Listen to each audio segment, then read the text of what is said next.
Hi art students, this is Miss Cross, and today I'm going to talk to you about how to draw a border design for your portfolio project. If you have not done so already, I would go ahead and print out this handout. It is going to help you draw this more easily. If you do not have a printer at home, then go ahead and draw yourself boxes. You can make the squares 1 inch, or you can make the squares a 1/2 inch, but you want to have 2 rows of squares, and you want to have 4 sets of 4 squares, kind of like a window at the top. And then you want to have 4 rows of squares so that you can practice doing a linked pattern down at the bottom. This is going to be its own separate grade, so make sure that you complete the entire worksheet. All right, so we're going to start by writing our name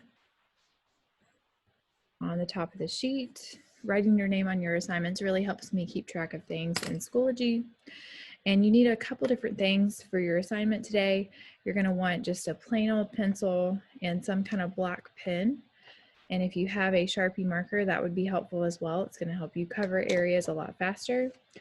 And then you can use a couple fun things. So I brought my colored pencils, and I also have these highlighters, but any kind of markers would do for this assignment.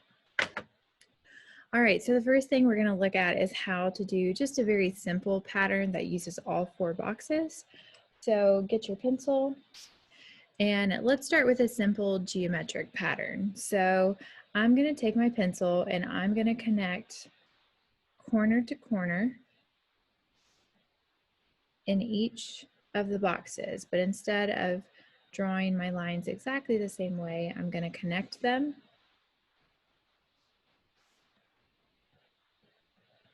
And once I'm done, I'm going to have a perfectly spaced out diamond. Now there's a few different things I can do here, but what I'm actually going to do is I'm going to draw a triangle inside of each one of those spaces I just made. And it's okay if your lines aren't perfectly straight. First of all we're doing right now is working in pencil anyways. So if I make a mistake, if I overdraw, none of that's a huge deal because I can just erase it. And I'm pressing pretty hard and drawing darkly so that you can see it on camera. But anytime that you're just sketching with a pencil, it's a good idea to keep it light until you get it right. All right, so now that I've drawn a triangle in each one of those subdivisions, I've got a nice little pattern going. Another thing that I can do is I can draw a circle, but if I draw a circle in the center of those crosshairs, I'm going to have a much more pleasing design. And then because I have a circle right here, I can put a half circle on this end and the other half of the circle on this end. And then I'm going to do the same thing at the top and at the bottom. So now we really have something. And we'll come back to that with color and marker in a few minutes. Let's move on to the next square. So for the next square, let's go ahead and practice a flower design.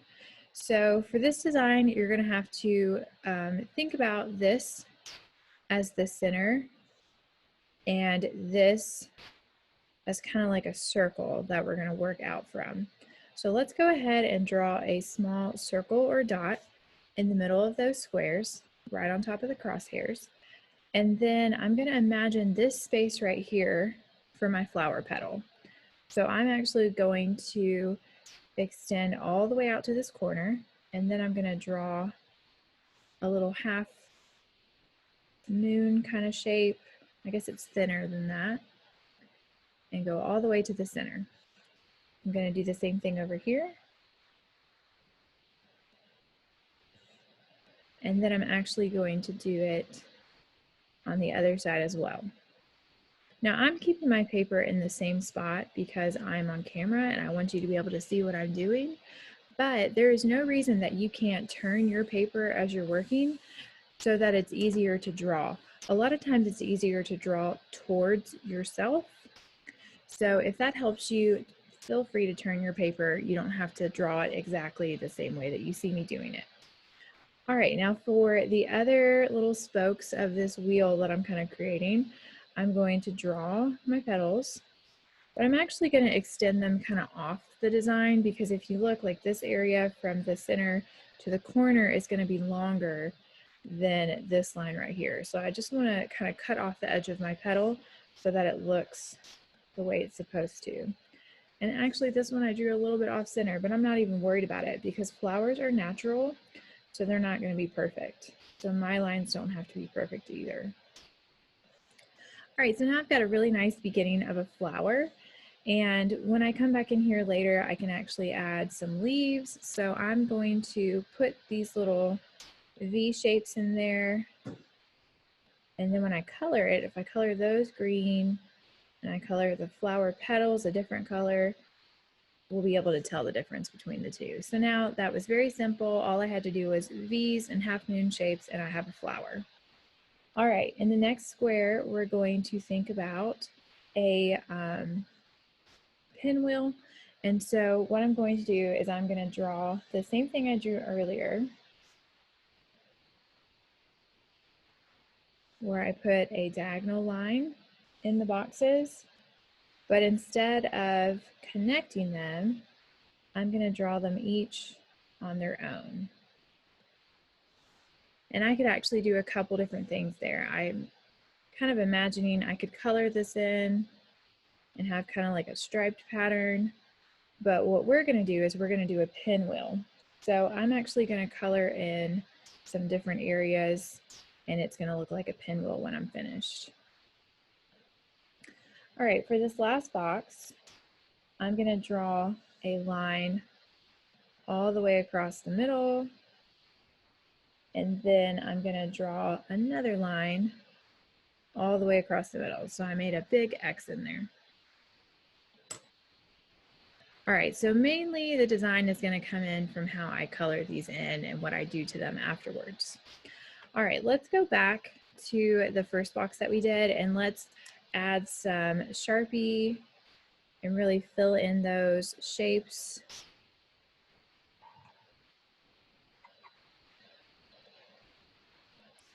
And it's already starting to look better.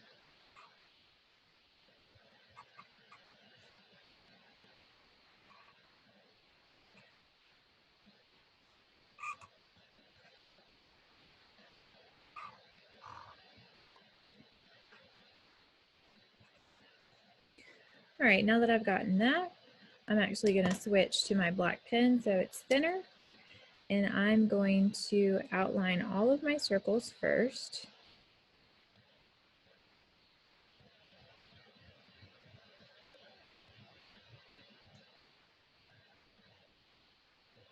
And then I'm going to connect on these lines. And my pen is trying to die, so I'm having to go over my lines several times. You can still make art even with materials that are not perfect. All right, and after I've gotten that, and it looks like I need to go over these again, I can add some color. So on this part, the coloring part, feel free to be creative. You do not have to use the same colors as me. In fact, don't use the same colors as me. Use colors that you like and that you think go together. You probably don't have the exact same colors at home, so don't feel like you need to match me in any way.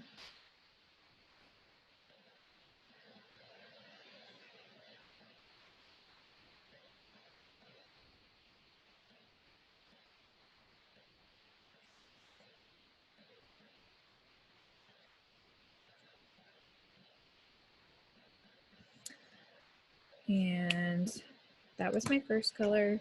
I'm now going to go in with my second color and do the opposite areas.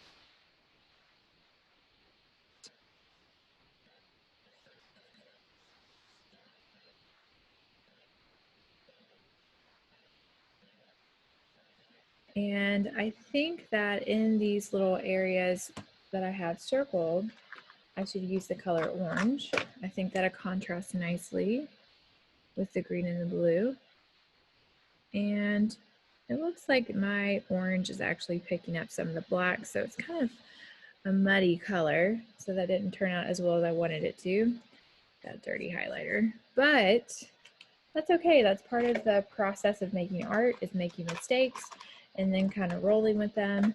So I'm just gonna leave that as is, but what I learned from this is if I wanna do the same thing on my portfolio, I should probably use a Sharpie to outline everything because it looks like the highlighter is actually smearing the black pen that I used. So that's another reason why we're doing it on here first, so that you're getting a little bit of practice so that when you do it on your portfolio, it looks perfect.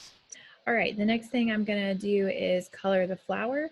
And so I think this time I'm actually gonna color first, so hopefully I don't smear the marker this time.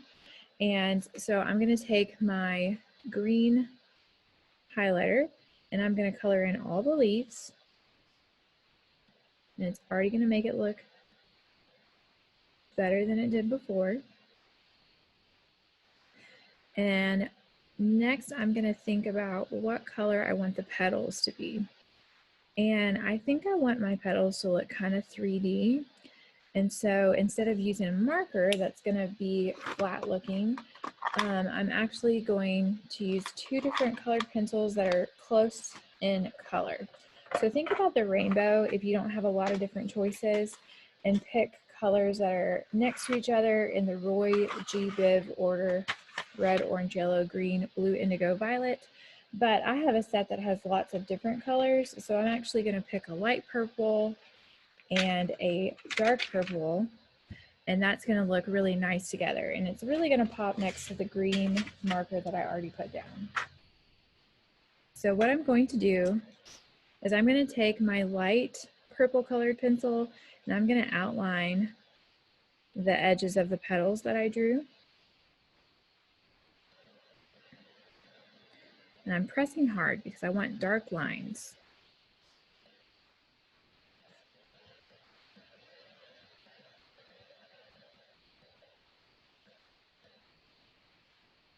And next I'm going to do a little bit of very easy shading, and I'm going to use very light pressure. I'm holding my pencil farther back so that I get a much lighter purple color. And then I'm going to try to blend it all the way into the purple lines that I already put down, so that it kind of looks like the edges of the petals are darker, which is what would happen in real life with shadows.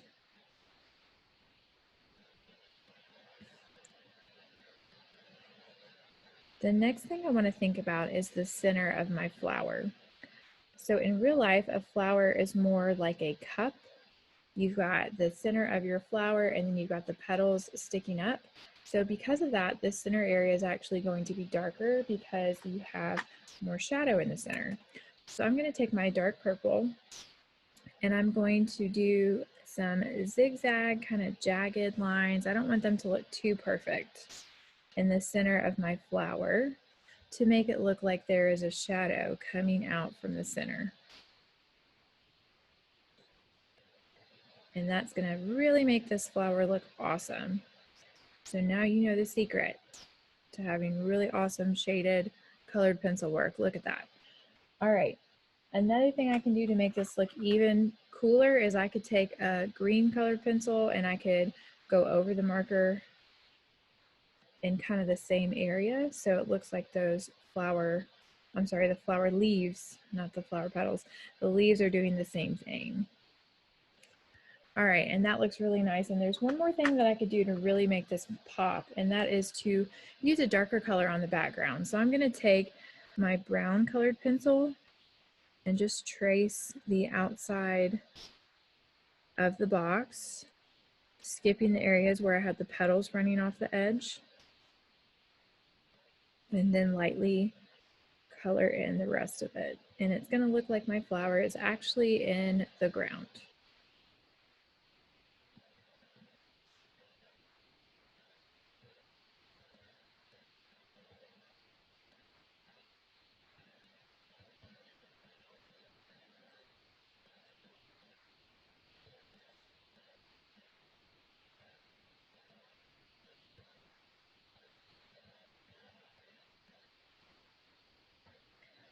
And now I have a really nice flower in the ground. And if I wanted to, I could actually darken up these corners just a little bit. You get the general idea, but if you want to do that to make yours look even better, you are more than welcome to. But if you do just that, it will be good enough for me. All right, we're going to move on to box number 3. And I think I misspoke earlier because I actually realized halfway through that I'm looking at my cheat sheet over here that I made a couple years ago. You can see that. And I told you the wrong name of the pattern. So this one right here is actually going to be more of the stripes, and this one over here is going to be the pinwheel. So because the pinwheel is the one I spoke about first, even though I was drawing the wrong lines for it, let's go ahead and do the pinwheel next. And I'm going to be looking over to my left because I want to make sure I color in the right boxes. So the first thing I want to do is color in this square right here, but I'm only going to color in half of it. And I'm going to use my black so that it really has a lot of contrast, but you can really use any color that you want. All right, and then once I've got that down, it's pretty easy. I want to skip a triangle and color in a triangle.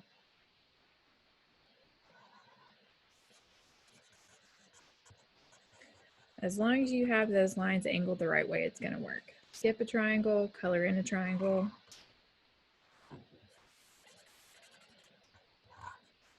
Skip a triangle, color in a triangle.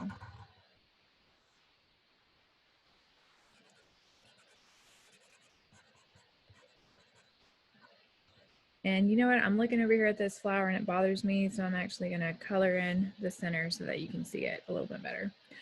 All right, so now that we've got our pinwheel kind of basically figured out, I think for the rest of it, I'm just going to do some cross hatching. So I'm just going to draw a bunch of lines going one direction. And I cheated a little bit. I colored it in black and now I'm using my black pen. So if I draw a little bit too far into the area that I colored with the Sharpie, it's not really a big deal because you can't really see it. And then I'm going to cross and draw the opposite direction. That's why it's called cross hatching. So if I look really closely, those lines are crossing over each other.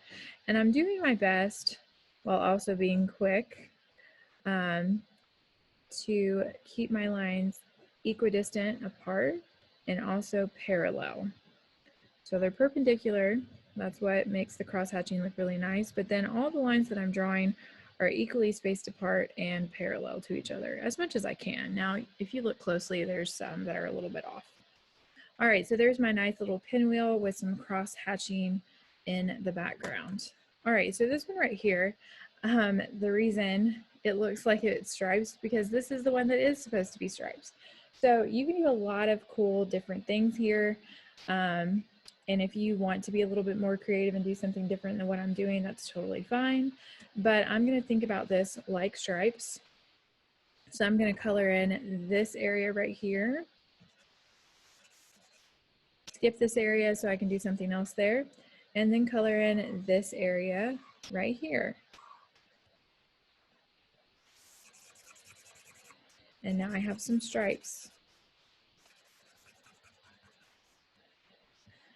All right, so I have some really cool stripes there.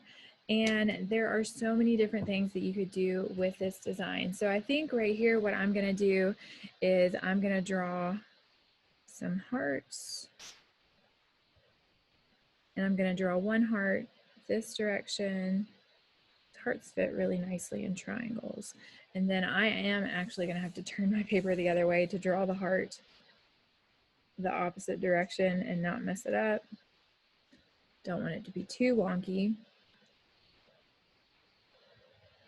And then I have some nice hearts.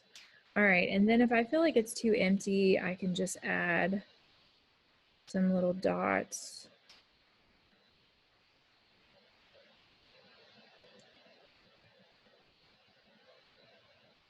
And I have a cute little pattern there. And really all that needs to be colored in would be the hearts. So I'm going to take my colored pencil and do the same trick that I used earlier on the flower petals. Hopefully you got taught this one in elementary school, where I press really hard to outline the hearts and then color lightly on the inside. And if I wanted to do like perfect colored pencil shading, it would take me a little bit longer than I want to take on camera, but I could actually really carefully go from pressing hard to pressing very lightly and make it have a nice faded kind of value scale. And I could actually leave a little bit of white like I did right there, and it would look more three-dimensional. But for the sake of speed, I'm just gonna do the 2 different pressures to get some hearts that have a little bit of a three-dimensional effect. All right, so that is basically 4 different patterns. And as you can see, it's all very simple, straight lines, triangles, curves, hearts. So really simple shapes that you already know how to draw. If you can write the alphabet, you can do any of these designs right here. And so all you're going to do on this section of your worksheet is you're going to pick those designs and you're going to extend them out. And this is where those of you who are new to art, you can just copy these exact same designs over on the bottom of your worksheet. For those of you that are more experienced and creative and you felt like this wasn't, advanced enough for you, then I want you to show me. Be creative, do something unique in these squares down here. But I want to see 4 different patterns that you've drawn, outlined, and colored. And so what I'm doing is I'm taking this first pattern and I'm thinking about this chain of squares, but in my head, I'm mentally dividing it up into sections of 4, just like these are divided up. And so I'm copying the design over and over across the squares. And so I'm actually going to copy the design 1, 2, 3, 4, 5 times. And then on your portfolio cover, you're going to have to do it as many times as you need to fill up all the edges of your portfolio. Right, and like I was saying earlier, look, there's 2 different spots where I kind of messed up, and I'm not even worried about it because I'm writing with the pencil right now. Now I'm going to draw all the triangles in there.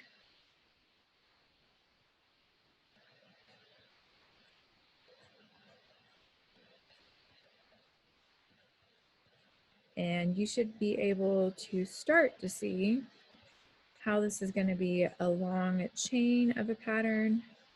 And because I'm about to go over this with a Sharpie, I'm not even worried about making all these lines perfect. I'm just kind of getting it laid down as a guide. If any of my pencil marks are so off that I can see them after I ink it with a Sharpie, then I can actually go back in with my eraser and just erase any of those pencil lines. I'm also going to make some adjustments. So part of being an artist or part of being a designer is making adjustments as you go. So I do like this base pattern where I have the triangles nested inside of each other, but I'm not really a huge fan of those circles anymore. So I think instead of doing circles, I'm just going to do a diamond in the middle of each of these designs. And I feel like it needs something else. So I think I'm going to nest even another triangle in each one of these, just in the corners.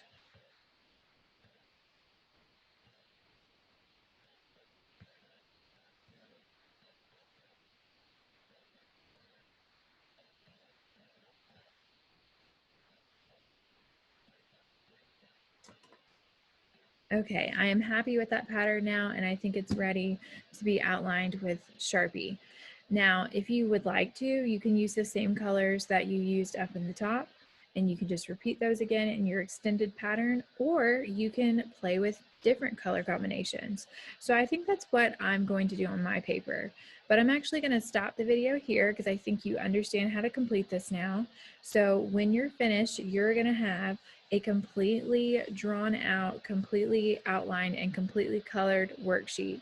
But I'm going to stop here because I want you to have creative freedom and I don't want you to feel like you have to copy me. So as long as you have something like what I've drawn here at the top, you can be creative and change up the patterns a little bit on the bottom of the worksheet.